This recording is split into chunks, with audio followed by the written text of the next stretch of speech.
Confidential became the best-selling magazine on American newsstands, surpassing Time, Life, and the Saturday Evening Post. Everybody reads it, but they say the cook brought it into the house, Humphrey Bogart famously quipped. By 1955, when Confidential published the Wrong Door raid story, the magazine had nearly 16 million readers. Confidential's spectacular rise was followed by an equally spectacular fall. Stars filed multi-million-dollar libel suits against Confidential, and California prosecuted the magazine for obscenity and criminal libel, publishing false statements with an intent to harm. The charges culminated in a star-studded 1957 trial, later described as the O.J. Simpson trial of its time. The state forced Confidential to tone down its gossip. Shortly after, Harrison sold the magazine, and Confidential's career was over. But its legacy lives on in our obsession with gossip and celebrity scandal. Confidential was the founder of sleazy celebrity gossip journalism in America. This book tells its story and reveals how the magazine revolutionized celebrity culture and American society in the 1950s and beyond.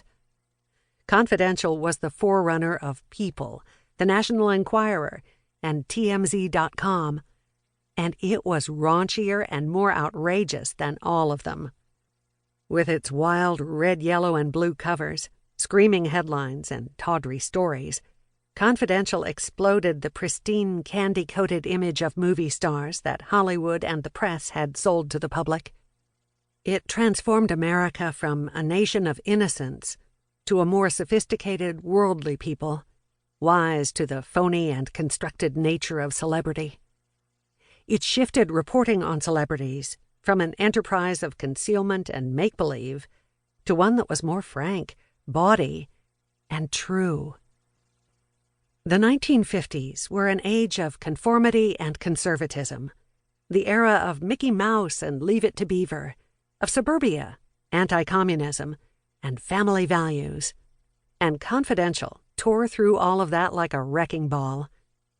Confidential blew the top off America's prim, upright self-image, and it ushered in the skepticism and cynicism toward authorities, images, and ideals that would come to define American life in the 1960s and after. Confidential redrew the boundaries between private and public life and the limits of public expression.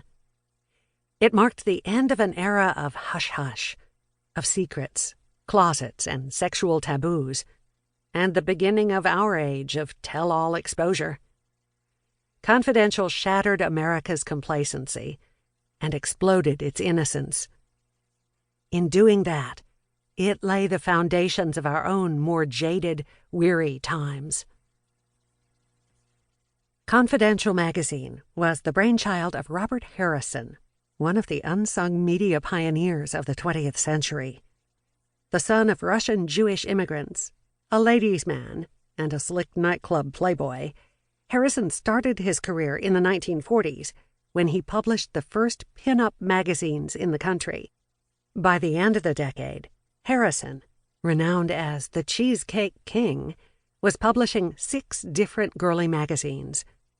In the early 1950s, Harrison decided to expand his empire with an exposé magazine, revealing sensational stories about crime, sin, and urban vice.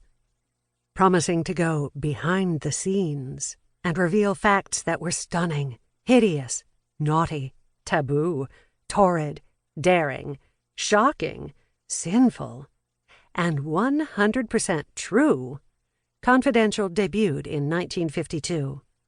The racist, homophobic right-wing publication became famous for exposing communists and for outing homosexuals in politics and high society.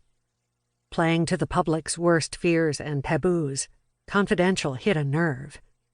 But it wasn't until Confidential started reporting on movie stars that it became a true sensation. Before Confidential, Hollywood was, literally, a dream factory. As depicted in fan magazines and the mainstream press, movie stars were